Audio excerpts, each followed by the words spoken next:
ചിത്രത്തിൻ്റെ തുടക്കത്തിൽ ലോസ് ആഞ്ചലസിലുള്ള ഒരു എയർപോർട്ടാണ് കാണിക്കുന്നത്. എയർ ഹോസ്റ്റേഴ്സായ പോളയും ജെന്നിയും തങ്ങളുടെ അടുത്ത ഡ്യൂട്ടിക്കായി തയ്യാറെടുക്കുകയാണ്. ഫോറസ്റ്റ് എന്നയാളായിരുന്നു ആ വിമാനത്തിൻ്റെ ക്യാപ്റ്റൻ. സഹ പൈലറ്റായ വിൽസിക്ക് അന്ന് ദേഹാസ്വാസ്ഥ്യം അനുഭവപ്പെട്ടിരുന്നു. മരുന്നുകളെല്ലാം കഴിച്ചായിരുന്നു അന്ന് വിൽസി ഡ്യൂട്ടിക്ക് കയറിയിരുന്നത്. ജോർജ് എന്ന പേരുള്ളൊരു കുട്ടിയും ആ ഒരു ഫ്ലൈറ്റിൽ അന്ന് യാത്രയ്ക്കായി എത്തിയിരുന്നു. അന്ന് ഹെൻറി എന്നൊരു യുവാവ് തൻ്റെ എലിക്കുഞ്ഞുങ്ങളെ ആരും കാണാതെ ആ ഒരു ഫ്ലൈറ്റിൽ വെച്ചിരുന്നു. അത് സ്റ്റോറേജിലേക്ക് വയ്ക്കാൻ മറ്റൊരു യാത്രക്കാരനായ റാൽഫാണ് ഹെൻറിയെ സഹായിച്ചിരുന്നത്. ഈ ഒരു സമയത്ത് റാൽഫിന് കൂട്ടിലുണ്ടായിരുന്ന എലിയിൽ നിന്നും കടിയേറ്റിരുന്നു. ലൂയിസ് എന്ന സ്ത്രീ ആ യാത്രയിൽ തൻ്റെ പൂച്ചയെയും കൂടെ കൂട്ടിയിരുന്നു. വിമാനം പറന്നു വരുന്ന സമയത്ത് കൂട്ടത്തിലുണ്ടായിരുന്ന നിയാൽ എന്ന യുവാവ് ഫോൺ വിളിച്ചു കൊണ്ടിരിക്കുകയായിരുന്നു. ജെനി അത് ഓഫാക്കാനായി പറഞ്ഞെങ്കിലും നിയാൽ അതിന് സമ്മതിച്ചില്ല. ഈ സമയത്ത് ഹെൻറി അങ്ങോട്ടേക്കെത്തി ആ ഫോൺ പിടിച്ചു വാങ്ങിയതോടെ ഇരുവരും തമ്മിൽ ഒരു വാക്ക് തർക്കം ഉടലെടുത്തിരുന്നു. ജെനി ഇരുവരോടും ശാന്തരാവാൻ പറയുകയും ഇല്ലെങ്കിൽ അറസ്റ്റിന് ശുപാർശ ചെയ്യുമെന്ന് അവരെ അറിയിക്കുകയും ചെയ്തു. പിന്നീട് ഹെൻറി ഒരു വൈറസ് പടർന്നതിനെ തുടർന്ന് ലോസ് ആഞ്ചലസിലെ ഒരു കെട്ടിടം പോലീസ് വളയുന്ന വാർത്ത കാണാനിടയാവുകയാണ്. അല്പസമയത്തിനു ശേഷം അതീവ ക്ഷീണിതനായി മാറിയിരുന്ന റാൽഫ് ജെന്നിയോട് വെള്ളം ചോദിക്കുകയാണ്. ജെന്നി റാൽഫിൻ്റെ പക്കലേക്ക് ചെന്നതും റാൽഫ് അവളുടെ ദേഹത്തേക്ക് ഛർദ്ദിച്ചു. ഈ ഒരു സമയത്ത് ലൂയിസിൻ്റെ പൂച്ച അയാൾ ഛർദ്ദിച്ചത് ഭക്ഷിച്ചിരുന്നു. അല്പസമയത്തിനു ശേഷം റാൽഫ് ഒരു ഭ്രാന്തനെ പോലെ കോക്പിറ്റലിലേക്ക് ഓടുകയും വിമാനം നിർത്താനായി ആവശ്യപ്പെടുകയുമാണ്. റാൽഫ് കോക്പിറ്റലിൽ ഇടിക്കാൻ തുടങ്ങിയതോടെ ഹെൻറി അടക്കമുള്ള മറ്റു യാത്രക്കാരുടെ സഹായത്തോടെ ജെന്നി അവനെ കീഴ്പ്പെടുത്തി. ശേഷം അവരും ചേർന്ന് ഹെൻറിയെ ബന്ധനസ്ഥനാക്കി. അല്പസമയത്തിനകം തന്നെ പ്രതികൂലമായ കാലാവസ്ഥ മൂലം വിമാനത്തിന് ശക്തമായ കുലുക്കം അനുഭവപ്പെടാൻ തുടങ്ങി. അതോടെ ക്യാപ്റ്റനായ ഫോറസ്റ്റ് ഏവരോടും സീറ്റ് ബെൽറ്റ് ധരിക്കാനായി നിർദ്ദേശിച്ചു. പരിക്കുകൾ സംഭവിക്കാതിരിക്കാൻ എന്തൊക്കെയാണ് ചെയ്യേണ്ടതെന്ന് ജെന്നി യാത്രക്കാർക്ക് നിർദ്ദേശം നൽകി. പിന്നീട് ജെന്നിയും പോളയും ചേർന്ന് ഏറെ പണിപ്പെട്ട് നിലത്ത് കിടന്നിരുന്ന റാൽഫിനെ സീറ്റിലേക്ക് മാറ്റുകയാണ്. റാൽഫിനെ സീറ്റ് ബെൽറ്റ് ഇട്ട് കൊടുക്കാനുള്ള ശ്രമത്തിനിടെ ചുവന്ന കണ്ണുകളുമായി റാൽഫ് ഉണർന്നു. അവൻ പോളയുടെ മൂക്ക് കടിച്ചെടുക്കുകയും അവൾക്ക് മാരകമായി പരിക്കേൽക്കുകയും ചെയ്തു. വീണ്ടും റാൽഫ് ഒരു ഭ്രാന്തനെ പോലെ പെരുമാറാൻ തുടങ്ങിയതോടെ യാത്രക്കാരേവരും ചേർന്ന് അവനെ ബാത്റൂമിൽ പൂട്ടിയിട്ടു. ഈ സംഭവത്തോടെ ക്യാപ്റ്റനായ ഫോറസ്റ്റ് വിമാനം അവിടെ അടുത്തായുണ്ടായിരുന്ന ഒരു എയർപോർട്ടിൽ ലാൻഡ് ചെയ്യിപ്പിച്ചു. ആ വിമാനത്തിൽ യാത്ര ചെയ്തിരുന്ന ഡോക്ടറായ ഷീല പോളയുടെ മുറിവ് വെച്ചുകെട്ടി. ആഴത്തിലുള്ള മുറിവായതിനാൽ പോളയുടെ ധാരാളം രക്തം വാർന്നു പോയിരുന്നു. വിമാനത്തിൽ നിന്നും യാത്രക്കാരെ ഇറക്കാൻ ഫോറസ്റ്റിന് അനുമതി കിട്ടിയിരുന്നില്ല. എങ്കിലും ഫോറസ്റ്റ് വിമാനം അവിടെ ഉണ്ടായിരുന്നൊരു ഗേറ്റിന് സമീപത്തേക്ക് നീക്കുകയാണ്. ലഗേജ് കൈകാര്യം ചെയ്തിരുന്ന എട്ടെന്ന യുവാവ് വിമാനം വരുന്നത് കണ്ട് ഗേറ്റ് തുറന്നു. അങ്ങനെ യാത്രക്കാർ വിമാനത്തിൽ നിന്നും പുറത്തേക്കിറങ്ങുകയാണ്. ഈ ഒരു സമയത്ത് ഫോറസ്റ്റും വിൽസിയുമാണ് റാൽഫിനെ പൂട്ടിയിട്ടിരുന്ന ബാത്റൂമിൻ്റെ വാതിൽ തള്ളിപ്പിടിച്ചിരുന്നത്. ഈ ഒരു സമയത്ത് പ്രായാധിക്യം മൂലം രോഗബാധിതനായ ഒരു വൃദ്ധൻ ഫ്ലൈറ്റിൽ തന്നെ ഇരിക്കുകയായിരുന്നു. സംഘം ഗേറ്റിൻ്റെ മറ്റേ അറ്റത്തേക്ക് എത്തിയെങ്കിലും ആ വാതിൽ പൂട്ടിയ നിലയിലായിരുന്നു. അതോടെ അവരേവരും വിമാനത്താവളത്തിലെ അടച്ചിട്ടിരുന്നൊരു ബിൽഡിങ്ങിലേക്ക് കയറുകയാണ്. പിന്നീട് തങ്ങൾ ക്വാറന്റീനിലാണെന്ന് അവരേവരും ഭീതിയോടെ തിരിച്ചറിയുകയാണ്. ഇവിടെയുള്ള സുരക്ഷാ ക്യാമറകൾ വഴി നമ്മൾ നിരീക്ഷിക്കപ്പെടുന്നുണ്ടെന്ന് എഡ് ഏവരെയും അറിയിച്ചു. ഈ ഒരു സമയത്ത് അവർ പുറത്ത് ആംബുലൻസുകളുടെയും പോലീസ് വാഹനങ്ങളുടെയും ശബ്ദങ്ങൾ കേട്ടിരുന്നു. എന്നാൽ അല്പസമയത്തിനകം തന്നെ പോലീസ് ആ ബിൽഡിങ്ങിൻ്റെ ജനാലകളെല്ലാം അടച്ചു. പരിഭ്രാന്തരായ യാത്രക്കാരെയെല്ലാം ജെന്നി ശാന്തരാക്കാനായി ശ്രമിച്ചുകൊണ്ടിരിക്കുകയാണ്. ഈ സമയത്താണ് ഷീല തൻ്റെ ലഗേജിൽ കുറച്ച് മരുന്നുകളുണ്ടെന്നും അതുപയോഗിച്ച് പോളയെ ചികിത്സിക്കാമെന്നും ജെന്നിയോട് പറയുന്നത്. എന്നാൽ ഈ ഒരു സമയത്ത് ആ ബിൽഡിങ്ങിലെ വൈദ്യുതി നിലയ്ക്കുകയാണ്. അതോടെ എഡ് തൻ്റെ ഫ്ലാഷ് ലൈറ്റ് ഓണാക്കിക്കൊണ്ട് അവരെ മുന്നോട്ട് നയിച്ചു.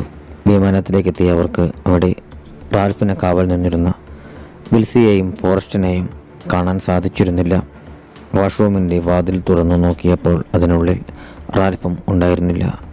വിമാനം നിറയെ രക്തം ചിതറിക്കിടന്നിരുന്ന അവസ്ഥയിലായിരുന്നു.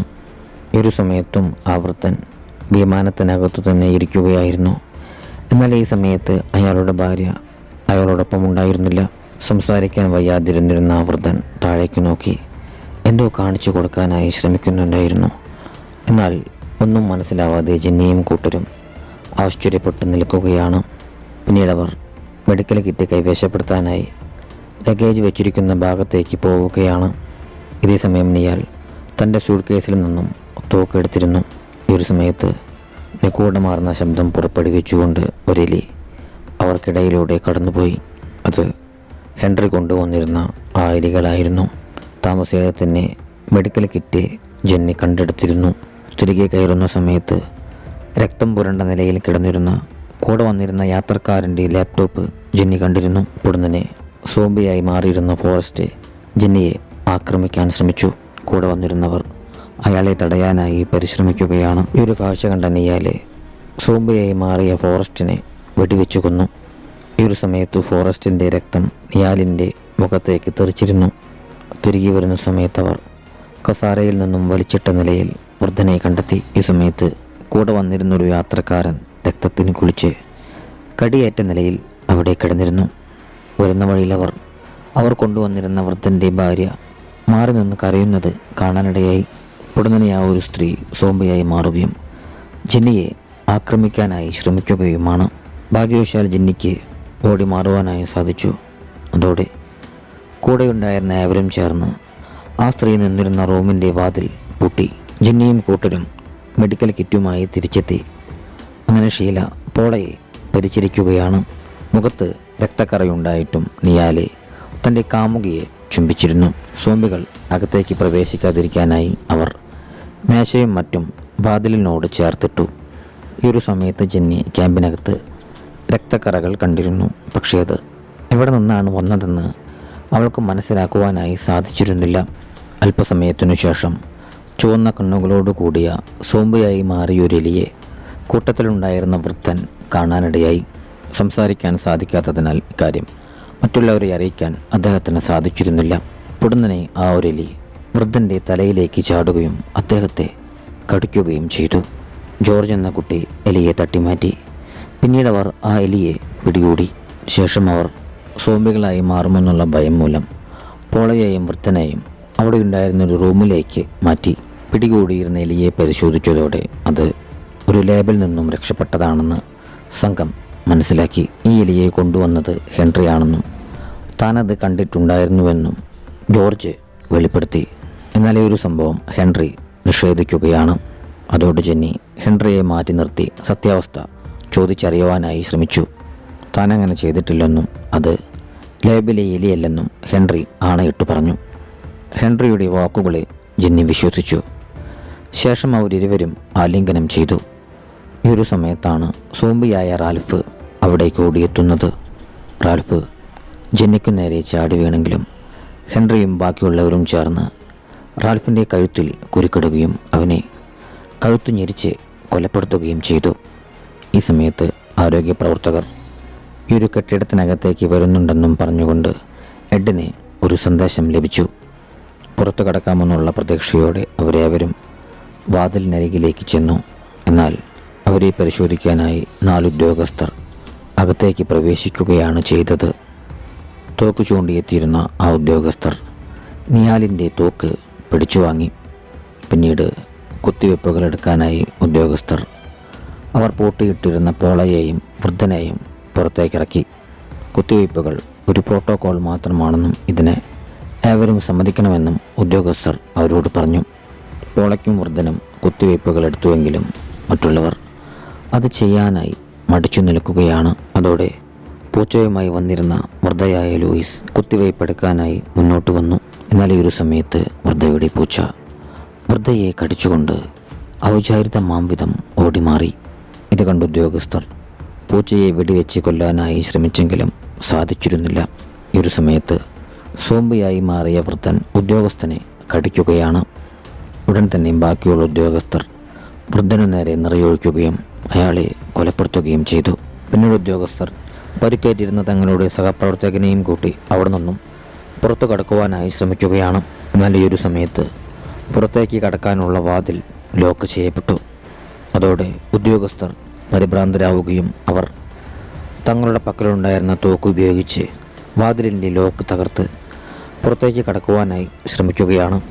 ഈ നേരത്ത് ജിന്നിക്കും കൂട്ടർക്കും ഒപ്പം ഉണ്ടായിരുന്ന ഒരു യുവാവ് കൂടി രക്ഷപ്പെടാനായി അവർക്കൊപ്പം പുറത്തേക്കോടി.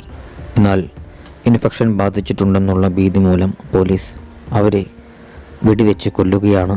അക്കൂട്ടത്തിലുണ്ടായിരുന്ന കാലിൽ വെടിയേറ്റിരുന്ന ഒരു ഉദ്യോഗസ്ഥനെ എഡും കൂട്ടരും ചേർന്ന് അകത്തേക്ക് വലിച്ചിട്ടു. ഈ ഒരു സമയത്താണ് അവരേവരും സോംബികളുടെ ഭീതി ജനിപ്പിക്കുന്ന നിഗൂഢമാർന്ന ശബ്ദം കേൾക്കാനിടയാവുന്നത്. അതോടെ അവരേവരും പ്രാണരക്ഷാർത്ഥം ഓടിയുണ്ടായിരുന്ന ഒരു കണ്ടെയ്നറിനകത്തേക്ക് കയറുകയാണ്. ദേഹാസ്വാസ്ഥ്യം അനുഭവപ്പെട്ടിരുന്ന നിയാൽ കണ്ടെയ്നറിൽ കയറാതെ മടിച്ചു നിന്നു. അതോടെ അവൻ്റെ കാമുകിയായ സൂസൻ ദുഃഖത്തോടെ അവനെ ചുംബിക്കാനൊരുങ്ങി. അവൻ്റെ വായിൽ നിന്നും നുരയും പതയും വരുന്നത് കണ്ട് മറ്റുള്ളവർ ബലമായി സൂസനെ കണ്ടെയ്നറിനകത്തേക്ക് വലിച്ചുകൊണ്ട് പോവുകയാണ്. നിർഭാഗ്യവശാൽ ഈ ഒരു സമയത്ത് സോംബിയായി മാറിയ നിയാൽ അവളെ പിടിച്ചുകൊണ്ട് പോയി. ഉടൻ തന്നെ മറ്റുള്ളവർ കണ്ടെയ്നറിൻ്റെ ഡോർ അടച്ചു. ഹെൻറി പരുക്കേറ്റിരുന്ന ഉദ്യോഗസ്ഥനു നേരെ തോക്കു ചൂണ്ടുകയും എന്താണ് സംഭവിക്കുന്നതെന്ന് വെളിപ്പെടുത്താൻ അയാളെ നിർബന്ധിക്കുകയും ചെയ്തു. ഞങ്ങൾ രാസജൈവ ഭീകരതയെ പ്രതിരോധിക്കുന്ന ഡിപ്പാർട്ട്മെൻറ്റിലെ ഉദ്യോഗസ്ഥരാണെന്ന് അയാൾ വെളിപ്പെടുത്തി. ഒരു കൂട്ടം ബയോ ടെററിസ്റ്റുകൾ മനുഷ്യരെ കൂട്ടക്കൊല ചെയ്യാനായി സോംബി വൈറസ് കണ്ടുപിടിച്ചിട്ടുണ്ട്. ഇക്കാര്യം അറിഞ്ഞ് ഞങ്ങളുടെ ടീം അംഗങ്ങൾ അവരുടെ ലാബിനകത്തേക്ക് പോയെങ്കിലും അവരാരും തിരിച്ചു വന്നില്ല. അതിജീവിച്ചൊരു മനുഷ്യനിൽ നിന്നും പരീക്ഷണാടിസ്ഥാനത്തിൽ നിർമ്മിച്ചവയാണ് ഞങ്ങൾ കൊണ്ടുവന്നിരുന്ന മറുമരുന്നുകൾ. പക്ഷേ അത് ഫലപ്രദമായിട്ടില്ലെന്ന് ആ ഒരു ഉദ്യോഗസ്ഥൻ വെളിപ്പെടുത്തി. ഇനി രക്ഷപ്പെടാൻ ഒരു വഴിയുമില്ലെന്നറിയാവുന്നതുകൊണ്ട് തന്നെ ആ ഉദ്യോഗസ്ഥൻ ഹെൻറിയുടെ പക്കൽ നിന്നും തോക്ക് പിടിച്ചു വാങ്ങി സ്വയം നിറയൊഴിച്ച് ആത്മഹത്യ ചെയ്തു. ഈ ബിൽഡിങ്ങിനകത്തേക്ക് വെള്ളം വരാനായൊരു ടണലുണ്ടെന്നും അത് കണ്ടെത്തിയാൽ അതുവഴി നമുക്ക് രക്ഷപ്പെടാമെന്നും എട്ട് ഏവരെയും അറിയിച്ചു. ഈ ഒരു സമയത്ത് സോംബിയായി മാറിയിരുന്ന വിൽസി എന്ന പൈലറ്റ് കണ്ടെയ്നറിന് മുകളിലുണ്ടായിരുന്ന ദ്വാരത്തിലൂടെ എഡിനെ പിടികൂടി. ഹെൻറി അവനെ വെടിവെച്ച് കൊല്ലാനായി ശ്രമിച്ചെങ്കിലും ആ തോക്കിലെ വെടിയുണ്ടകൾ തീർന്നു പോയിരുന്നതിനാൽ സാധിച്ചില്ല. കണ്ടെയ്നറിനകത്തുണ്ടായിരുന്നൊരു സ്വിച്ച് ഓണാക്കാനായി എഡ് ജോർജിനോട് വിളിച്ചു പറഞ്ഞു. അവനപ്രകാരം ചെയ്തതോടെ കണ്ടെയ്നർ മുകളിലേക്ക് ഉയരുകയും ഞെരിഞ്ഞമർന്ന് വിൽസി കൊല്ലപ്പെടുകയും ചെയ്തു. ഇനി അവിടം സേഫല്ലെന്നും മനസ്സിലാക്കി അവരേവരും കണ്ടെയ്നറിൽ നിന്നും പുറത്തേക്കിറങ്ങി. എന്നാൽ അവിടെ നിന്നും പോകുന്ന സമയത്ത് ജെന്നി തിരിഞ്ഞു നോക്കിയപ്പോൾ ഹെൻറിയെ കാണാനുണ്ടായിരുന്നില്ല. ഈ സമയം ഹെൻറി അവൻ കൊണ്ടുവന്നിരുന്ന മറ്റൊരു ബാഗിൽ നിന്നും ഒരു തോക്ക് പുറത്തെടുക്കുകയായിരുന്നു. രക്ഷപ്പെട്ടോടുന്നതിനിടയിൽ ജെന്നി ഗ്രില്ലിനിടയിലായി. സോംബിയായി മാറിയിരുന്ന പോളയെ കാണാനിടയായി. ഉടനെ പോള ഏവരെയും ആക്രമിക്കാനായി അവർക്കു നേരെ പാഞ്ഞെടുത്തു. മറ്റു മാർഗമില്ലാതെ ജെന്നിക്ക് പോളയെ താഴേക്ക് തള്ളിയിട്ട് കൊലപ്പെടുത്തേണ്ടി വന്നു. പിന്നീട് അവർ ആ ബിൽഡിങ്ങിൻ്റെ ഓഫീസ് റൂമിലേക്ക് ചെല്ലുകയാണ്. അവിടെ ഉണ്ടായിരുന്ന ബിൽഡിങ്ങിൻ്റെ ബ്ലൂ പ്രിൻ്റ് നോക്കി പുറത്തേക്ക് കടക്കാനുള്ള ടണലിലേക്കുള്ള വഴി അവർ മനസ്സിലാക്കി.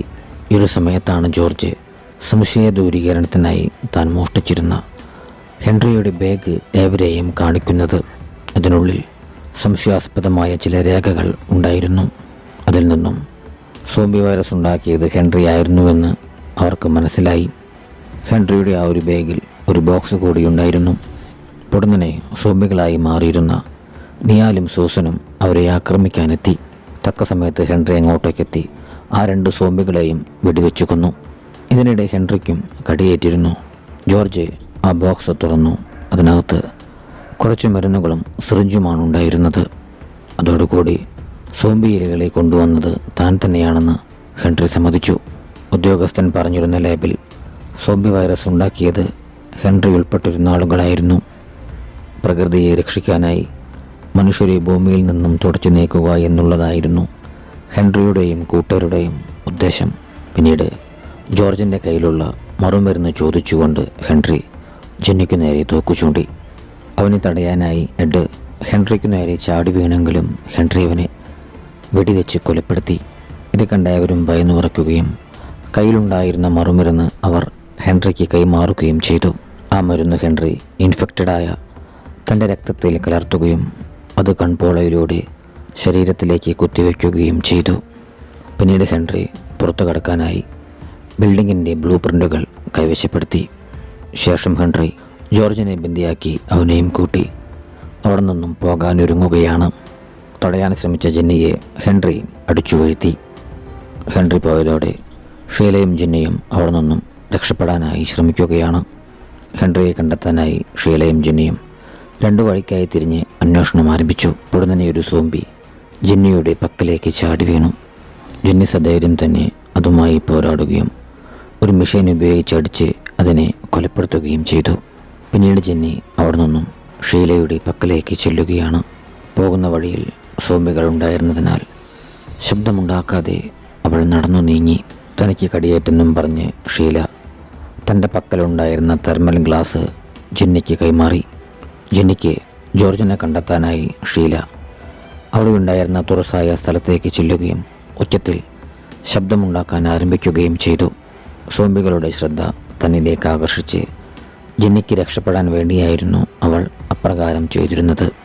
സോംബികൾ അവളെ കടിച്ചു കൊല്ലുന്ന സമയത്ത് ജെന്നി അവിടെ നിന്നും ഓടിമാറി. ബിൽഡിങ്ങിൽ നിന്നും പുറത്തേക്ക് കടക്കാനായി ഹെൻറി തുറന്നിരുന്ന ദ്വാരം ജെന്നി കാണുകയും അവൾ അതുവഴി രക്ഷപ്പെടാനായി ശ്രമിക്കുകയുമാണ്.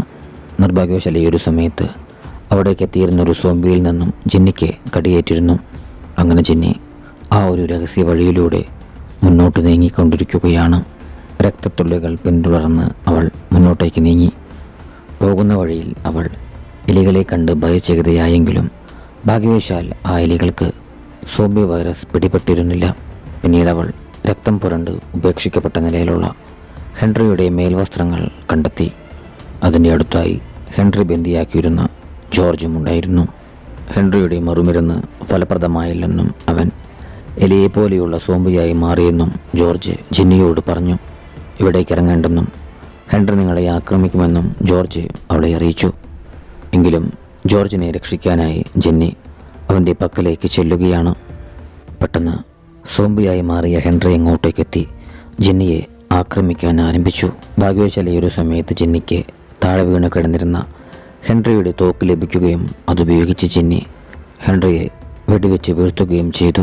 പിന്നീട് അവൾ കയ്യിലുണ്ടായിരുന്ന ഇരുമ്പുദണ്ഡ് ഉപയോഗിച്ച് അവനെ തലയ്ക്കടിച്ച് കൊലപ്പെടുത്തി. ശേഷം ജോർജിനെയും കൂട്ടി ജെന്നി രക്ഷപ്പെടാൻ ശ്രമിക്കുന്ന സമയത്താണ് പോലീസ് സോംബികളെ കൊലപ്പെടുത്താനായി ആ ബിൽഡിങ്ങിനെ തീയിടുന്നത്. അതോടെ പുറത്തേക്ക് കടക്കാനുള്ള വഴി അടഞ്ഞിരുന്നു. പിന്നീട് ജെന്നി അവിടെ ഒരു ലഗേജ് ടണൽ കണ്ടെത്തുകയും ജോർജിനെ അതിലൂടെ രക്ഷപ്പെടുത്താനായി ശ്രമിക്കുകയുമാണ്. ജോർജ് പേടിയാണെന്ന് പറഞ്ഞതോടെ ജെന്നി തെർമൽ ഗ്ലാസ് അവന് കൈമാറി. അങ്ങനെ ജോർജും അവന് പുറകെ ജെന്നിയും രക്ഷപ്പെടാനായി ആ ഒരു ടണലിലൂടെ മുന്നോട്ടേക്ക് നീങ്ങുകയാണ്. ഈ സമയത്ത് ജെന്നിക്ക് അതിയായ ക്ഷീണം അനുഭവപ്പെട്ടിരുന്നു. കാരണം അവളൊരു സോംബിയായി മാറിക്കൊണ്ടിരിക്കുകയാണ്. അല്പദൂരം കൂടി മുന്നോട്ടേക്ക് നീങ്ങിയവർ ബിൽഡിങ്ങിൽ നിന്നും പുറത്തു കടക്കാനുള്ള എക്സിറ്റ് കണ്ടെത്തി. ജെന്നിയില്ലാതെ പുറത്തു കടക്കാൻ ജോർജിന് ഒട്ടും തന്നെ താല്പര്യമുണ്ടായിരുന്നില്ല. എങ്കിലും ജെന്നിയുടെ നിർബന്ധത്തിന് വഴങ്ങി ജോർജ് പുറത്തേക്ക് കടന്നു. അല്പസമയത്തിനകം തന്നെ ജെന്നി സോംബിയായി മാറുകയും അവൾ ജോർജിനെ ആക്രമിക്കാനായി ശ്രമിക്കുകയും ചെയ്തു. അതോടെ ജെന്നി പിടിച്ചിരുന്ന ജാക്കറ്റ് അഴിച്ചു മാറ്റി ജോർജ് രക്ഷപ്പെടുകയാണ്. ഭാഗ്യവശാൽ എക്സിറ്റിലുണ്ടായിരുന്ന ഇടുങ്ങിയ ഇരുമ്പഴികൾക്കുള്ളിൽ കൂടി പുറത്തേക്ക് കടക്കാൻ ജെന്നിക്ക് സാധിച്ചിരുന്നില്ല. അങ്ങനെ ജോർജ് ആ ഒരു വിമാനത്താവളത്തിൽ നിന്നും രക്ഷപ്പെടുകയാണ്. എന്നാൽ അല്പസമയത്തിനകം തന്നെ സോംബി വൈറസ് ഏറ്റിരുന്ന ലൂയിസ് എന്ന വൃദ്ധയുടെ പൂച്ചയും ആ ഒരു എക്സിറ്റ് വഴി പുറത്തേക്ക് കടന്നിരുന്നു. ഈ രംഗങ്ങൾ കാണിച്ചുകൊണ്ട് ചിത്രം അവസാനിക്കുകയാണ്.